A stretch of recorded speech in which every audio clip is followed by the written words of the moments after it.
The first strange thing was a text message from my husband while I was at a conference far away from home. He wrote, "Mom has been coming over to help clean, and don't worry about coming back quickly." At that time, I didn't think it was a big problem. I had been very busy for 3 whole days, going from one meeting to another, talking to many people, smiling, and trying to do my best at work. I was so tired that my head felt heavy, and my eyes wanted to close. Because of that, I didn't stop to think carefully about his message. I just thought, okay, that's nice of her. And I went back to focusing on my work. I didn't notice that something was wrong, even though that message should have made me curious. Sometimes, when people are too tired, they miss important signs, and that is exactly what happened to me. I trusted everything was fine at home, and I believed that nothing unusual was happening, but I was very wrong. When I finally came back home after those long days, I noticed something else that felt strange. My street is usually very quiet, with only a few cars parked outside, but that day there were many cars lined up along the road. For a moment, I thought maybe the neighbors were having a party or some kind of gathering. That happens sometimes, so I tried to stay calm and not worry too much. But then I looked closer at my own house, and my heart started beating faster. I saw white flowers and ribbons decorating my front porch, like the kind people use for weddings. It looked beautiful, but it didn't belong to me because I had not planned any celebration. My hands began to shake as I slowly walked to the door and put the key into the lock. I could feel something was very wrong, even though I didn't understand everything yet. When I opened the door and stepped inside, it felt like I had entered someone else's house instead of my own home. Inside, everything had changed. My home, which I had carefully decorated in a simple and modern style, now looked like a place from a wedding magazine. White cloth was covering tables and chairs, soft lights were shining from the corners, and decorations were everywhere. My furniture had been moved around, and things I loved were gone from their places. It was confusing and upsetting because this was supposed to be my safe and comfortable space. I looked around slowly, trying to understand what had happened while I was away. Then I called out, "Hello." My voice echoed in the big, decorated space, making it feel even more strange. Suddenly, my mother-in-law, Caroline, walked out from the kitchen. She looked very dressed up, wearing a fancy dress and heavy makeup, which was unusual for a normal day at home. She smiled and said, "Oh, you're early." Her voice sounded cheerful, but it didn't match the strange situation at all. I told her that my conference had ended early, but I kept looking around the house. The more I looked, the more I noticed how much had changed. The furniture had been moved to create a path like an aisle, and chairs were arranged neatly in rows, as if people were going to sit and watch something important. There was even a small altar set up where my reading corner used to be. That was the moment I couldn't stay quiet anymore. I asked her, "Caroline, what is going on?" She clasped her hands together excitedly and said she had decided to fix things herself. She told me that I was always busy with my job, always traveling and working late, and that her son, my husband James, didn't get enough time with me. Her words made my stomach feel heavy and uncomfortable. I quickly asked where James was, hoping he would explain everything, but her answer made things even worse. She said he was getting fitted for a tuxedo, and that Sophie's family had helped choose a tailor. When she said the name Sophie, I felt like the ground moved under my feet. Sophie was James's old girlfriend from high school, someone from his past that I never thought would come back into our lives like this. Caroline smiled brightly and said that Sophie had returned to town and that it felt like fate. She believed Sophie was perfect for James because she focused on family and would be a better partner. I held onto a nearby chair to stay steady because I felt dizzy. I asked her what she had done, and she answered calmly that she had done what was necessary. She told me that divorce papers were waiting in the kitchen and that her lawyer had prepared everything. According to her, I could keep my career, and James could have a life that made him happier. Hearing this made my heart hurt deeply because it felt like my life was being taken apart without my permission. I walked slowly into the kitchen, where I saw a large envelope with my name written on it. My hands trembled as I looked at it, and I softly said that she couldn't be serious. But she insisted that she was, explaining that the wedding was planned for the next day and would be a small event with close family and friends. She even said that Sophie already had a dress and was ready. I looked down at my wrinkled clothes from traveling, feeling a little self-conscious for a moment. But then I remembered something important that gave me strength. I stood up straighter and asked if James even knew about this plan. Caroline brushed the question aside and said he would understand once he saw how perfect everything was. That answer made it clear that she hadn't even told him the truth, which made the situation even more unbelievable. While she continued talking, I quietly took out my phone. A while ago, I had installed cameras in the house because Caroline had been visiting often when we were not home, and I wanted to feel safe. I opened the app and started watching the recordings from the past few days. What I saw made everything clear. I saw Caroline giving instructions to people moving furniture, changing my home into a wedding space. I saw her and Sophie walking around, pointing at things and laughing together. I even saw her going into my closet and packing my clothes into boxes. But there was one thing missing from all the videos. James was not there at all. That meant he had no idea what was happening. I looked at Caroline and asked her if she had even spoken to her son about this. She admitted that she hadn't but still believed everything was perfect. I couldn't help but laugh, though it wasn't a happy laugh. It sounded sharp and empty. I told her that nothing about this was perfect, that she had entered my house, planned a wedding without the groom, and invited his old girlfriend. I said it was not just wrong, it was completely crazy. She tried to defend herself by saying she had a key, but I told her that having a key for emergencies did not give her the right to do something like this. She argued that the real problem was my marriage, claiming that I was too busy with my work. She even brought up our anniversary, saying that James had spent it alone. I calmly explained that we had planned to celebrate earlier because of my work, and that we both agreed to it. She didn't accept that and started talking about how things were done in her time, suggesting that wives should stay at home with their husbands. I told her clearly that times had changed and that my place was wherever my husband and I decided together. Then I showed her one of the videos on my phone, where she was telling people to pack my belongings and saying Sophie had better taste. When she saw it, her face turned pale. She accused me of spying, but I told her I was only protecting my home. She then said that James would not stand up to her because he was too kind, but I suggested we call him and find out. At that exact moment my phone rang, and it was James calling. I answered and put it on speaker so Caroline could hear everything. I greeted him and told him he wouldn't believe what I had found at home. He immediately asked if his mother was there, and I said yes. James sounded very upset, which was unusual for him. He said he had just received a call from Sophie's ex-husband, who had told him about everything. He asked his mother if she had really promised Sophie money and his inheritance to agree to this plan. Caroline looked shocked and tried to deny it, but I reminded her that I had recorded those conversations too. She became angry and asked how I could record her, and I calmly said that it was my house. She then tried to explain to James that she was only trying to make him happy, but his response was filled with disappointment and anger. He said that what she did was not about his happiness at all. He pointed out how wrong it was to try to arrange a marriage with his ex without his knowledge, and to promise money that did not belong to her. Caroline tried to argue that the trust fund was meant for family, but James strongly said that I was his family. He said I was his wife, his partner, and the person he chose to spend his life with. He made it clear that he did not want Sophie or anyone else. Hearing him say that gave me strength and comfort. Caroline began to cry, her perfect appearance falling apart as her emotions showed. She said that I was never home, trying to justify her actions, but James explained that we were working together to build a life, and that he was proud of what I was doing. He talked about how my work helped people and how important it was, even if she didn't understand it. His words showed that he respected me and supported me, which made everything clearer. Caroline finally admitted that she just wanted to fix things, but I gently corrected her and said that she wanted to control everything, just like she always had. There was a moment of silence after that, and the weight of everything that had happened filled the room. I took a deep breath, feeling calmer now that the truth was out and James was on my side. Then I said in a steady voice that now things were going to change, and that this situation would be handled properly from that moment on. You are going to call Sophie and tell her the wedding is cancelled.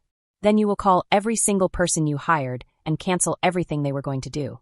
And you must do all of this before James gets home in 1 hour. 1 hour? Caroline quickly lifted her head, her eyes wide with shock and worry, as if she had just been told something impossible. Yes, James said firmly.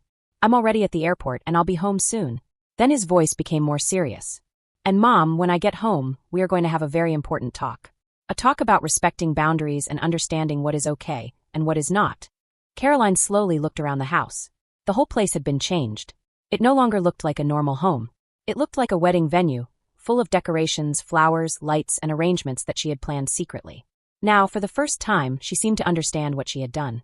But all the money we spent, all the plans, everything is ready, she said weakly, as if she was trying to hold on to something that was already slipping away. That is your responsibility, I said calmly, keeping my voice steady. Just like you will have to explain to Sophie why she will not be getting that money you promised her. James added in a serious tone. Sophie's ex-husband is very interested in hearing about that. You cannot promise money that is not yours just to control someone's decisions. That is not only wrong, it can also get you into legal trouble. Caroline slowly sank down into one of the chairs, her expensive dress wrinkling as she sat. She looked smaller now, less confident than before. I was only trying to help, she said in a quiet voice, almost like a child who did not understand why they were being scolded. No, I replied gently but clearly.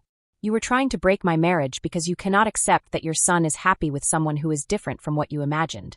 Caroline's hands trembled as she picked up her phone. I'll call everyone, she whispered. I'll fix it. Please don't tell your father about this. Dad already knows, James said. Caroline froze. What? She asked, her voice filled with surprise. He is the one who called me to warn me about your meeting with Sophie last week, James explained. And he is also the one who suggested Charlotte install cameras in the house. Caroline looked completely shocked. William? He never stood up to me before, she said, almost unable to believe it. Things change, Mom, James said calmly. People grow. Maybe it's time you do the same. After that, the call ended. Caroline just stared at her phone as if it had suddenly become something strange and dangerous. For a few moments, everything was quiet. The only sound came from the caterers in the background, who were still working, unaware that everything was about to change. I should start making calls, Caroline finally said, her voice now small and unsure. Yes, you should, I said. I walked to the front door and opened it. And when you're done, return my house key. The one you use for emergencies. This will be your last emergency. Caroline paused at the doorway and turned back to look at the house. The decorations, the flowers, the lights, everything she had worked so hard to set up, now looked like a big mistake. For what it's worth, she said softly, I really thought I was doing the right thing. I know, I replied, and there was a little kindness in my voice. That's what makes it so sad. I watched as she walked to her car and drove away. Then I took out my phone and started taking pictures of everything in the house. I wanted to have proof of what had happened, just in case we needed it later. I knew that James and I would have some very serious conversations ahead. Things could not stay the same after this. The caterers looked at me, confused. Mrs. Matthews told us to wait for final instructions, one of them said. Pack everything up, I told them clearly. The wedding is cancelled. And if Mrs. Matthews ever tries to book you here again, please call me first. They nodded and began to take everything down. As I walked through my home, I made mental notes of what needed to be fixed. Chairs had to be moved, decorations removed, furniture returned to its place. But more than that, I realized something deeper. Normal would not be the same anymore. We needed stronger boundaries. We needed better security. And maybe we needed family therapy too. My phone buzzed. It was a message from James. 20 minutes away. Love you. I smiled and typed back. Love you too. But we need a new emergency contact. He replied quickly, already handled. Dad volunteered. I laughed out loud, imagining Caroline's reaction when she would find out. Sometimes the best surprises are not the ones we plan, but the ones that happen when people finally show who they truly are. When James finally walked through the door, most of the decorations were gone. The house was still a little messy, but it was starting to feel like home again. He looked around, then came straight to me and hugged me tightly. I'm so sorry, he said softly. I should have seen this coming. We both should have, I replied, leaning into him. Your mom has been getting worse for months. He pulled back and looked around again. Some lights were still hanging, and a few decorations remained. Dad told me she has been planning this with Sophie for weeks, he said. Your father knew? I asked, surprised. He has been watching her closely since Christmas, James said. Remember when she embarrassed you in front of everyone? I remembered it clearly. Caroline had talked about how I worked too much and even mentioned things about having children, trying to make me look bad. Dad said he has never seen her like this, James continued. She actually believed she could make me leave you and marry Sophie in just a few days. I picked up a wedding program from the table. It read, The Wedding of James Matthews and Sophie Porter. My stomach twisted. James took it from my hands and tore it in half without hesitation. Sophie called me, he said. Mom promised her the beach house and half the family money if she married me. Loveless marriage? I said, laughing a little. Is that what she told people about us? Yes, James said. She said you care more about your job than about me. For a moment, I felt a small bit of guilt, but James quickly shook his head. Don't believe that, he said. I love your ambition. I love how smart you are. I love everything about you. He smiled warmly. Even when you are busy, I know you are doing something important. And I'm proud of you. I smiled back. We make it work. We do, he agreed. And because of that, I made a decision. He handed me an envelope. You're selling the beach house? I asked in surprise. It's already sold, he said. I don't want Mom using it to control us anymore. But you love that house, I said. I love you more, he replied simply. He held my hands gently. And the money will help you start your medical software project, the one you've been dreaming about. I was speechless. That house has been in your family for so long, I said. It's time for new traditions, he said firmly. Just then my phone buzzed again. It was a message from Caroline. Everything is cancelled. I'm sorry. That might be a first, James said with a small smile. Do you think she means it? I asked. Maybe not completely, he said honestly. But things will change. Dad is making her go to therapy, or she loses access to the money. Wow, I said. Your dad really stood up this time. He did, James said proudly. We spent the next hour cleaning the house together, putting everything back where it belonged. Then James found something in the kitchen. Look what Mom left behind, he said. It was a wedding cake topper, a tiny bride and groom. We looked at each other and started laughing. Should we keep it? He asked jokingly. I have a better idea, I said with a grin. The next morning, a package arrived at Caroline's house. Inside was the cake topper, broken cleanly in half. There was also a note that said, "Next time, try therapy instead of planning weddings. Love, your hardworking daughter-in-law." A few minutes later, James's father called, laughing so hard he could barely speak. In the background, we could hear Caroline complaining loudly. Was it worth it? James asked me. So worth it, I replied with a smile. Then I picked up my work papers. Do you want to hear about my presentation? I asked. He sat down beside me and smiled. Tell me everything. And I did.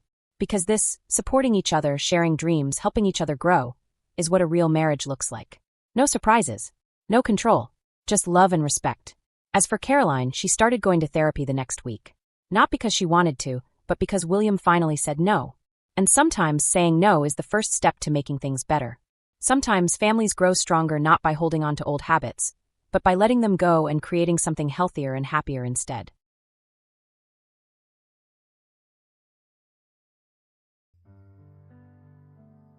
अंधेरी दीवारों में खुद को ढूंढता हूँ मैं ये जो दिन सहाने थे उन्हीं को सोचता हूँ मैं तुम्हारे बिन ये मौसम भी बड़ा बेसर्द लगता है दिल का हर एक कोना अब बहुत ही दूर भरता है अंधेरी दीवारों में खुद को ढूंढता हूँ मैं ये जो दिन सुहाने थे उन्हीं को सोचता हूँ मैं तुम्हारे बिन ये मौसम भी बड़ा सर्द लगता है दिल का हर